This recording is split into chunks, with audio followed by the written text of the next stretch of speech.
যে পিঠুৰ ৰজাৰ ৰাজসভালৈ চাৰিসিদ্ধৰ আগমনৰ কথা কৈছে। সেইদিনাই আমি ব্যক্ত কৰিছিলোঁ যে পিঠু মানে হ'ল আমি প্ৰত্যেকে একোজন পিঠু।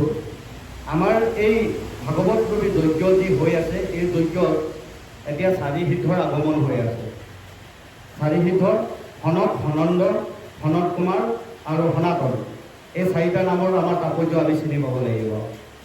সনত, সনন্দ, সনাতন, কুমাৰ, এইখিনি এই চাৰিজন চাৰি বেদ আমাৰ জ্ঞানত মন মগজত জাগিত হয়। এই চাৰি বেদ আমি যেতিয়া ভাগৱত অধ্যয়ন কৰিম, জ্ঞান বিজ্ঞান তদং ৰহস্য লাহেকৈ আমাৰ মন মগজলৈ আহিব। এই বস্তুটো কি হ'ল, কিয় এনেকৈ হ'ল, ইয়াৰ পৰা কি আহিল,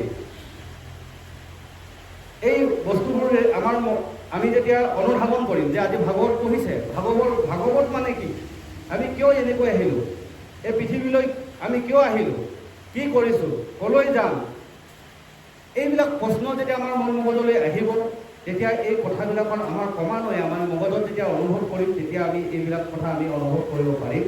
যে সেইকাৰণে কৈছে এই চাৰিজন সিদ্ধ যেতিয়া আহিছে, এই ব্ৰহ্মা চাৰিখন মুখ, আমাৰ ভাৱনা চাৰিটা জাগিত হৈ যাব। আৰম্ভণিতে যেতিয়া আমি এইখিনি অধ্যয়ন কৰিম, অধ্যয়ন কৰাৰ লগে লগে সনক মানে কি আমাৰ মনলৈ প্ৰশ্ন কৰিব লাগিব। সনক মানে কি, তাৰপিছত আহিলে সনন্দ মানে কি, সনাতন মানে কি, আকৌ সনত কুমাৰ। এতিয়া আমি ভাবিব লাগিব, প্ৰথমে আমি সনক শুনিব লাগিব, তাক আকৌ সানিব লাগিব, কথাটো কি হৈছে, হয়নে নহয় সানিব লাগিব, তেতিয়াহে আমাৰ জীৱনটো সনাতন হ'ব। কেতিয়া সনাতন হ'ব, যেতিয়া সত্য বিৰাজ হ'ব। সেইকাৰণে কৈছে ব্ৰহ্মাৰ পুতেক সনক, সনন্দ, তাৰপিছত সনাতন হৈছে, তেতিয়াহে আমি সন্ত কুমাৰ একোজন মহন্ত ৰূপলৈ পৰিৱৰ্তন হ'ম প্ৰত্যেকজন। সেইকাৰণে কৈছে এই চাৰি সিদ্ধ আগমন হ'ল।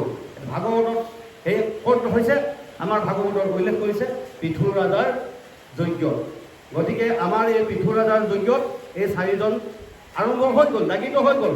আমি যেতিয়া পিঠুৰূপী জীৱনটোলৈ আমি যেতিয়া ইয়াত অধ্যয়ন কৰিবলৈ আহিলোঁ, অহাৰ লগে লগে আমি গম পালোঁ আজি সনক মানে কি, সনন্দ মানে কি, সনাতন মানে কি, আমি এই কথাৰ তাৎপৰ্য গম পালোঁ। আমি এনে সনাতন ধৰ্ম বুলি হালা কৰি থাকিলে নহ'ব।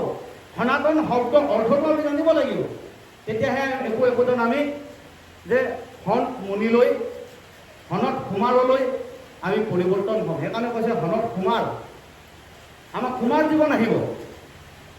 আমি দেহাটো বৃদ্ধ হৈ গ'লেও আমাৰ মন মগজ যেতিয়ালৈকে আমি ভাগৱতলৈ নাহোঁ,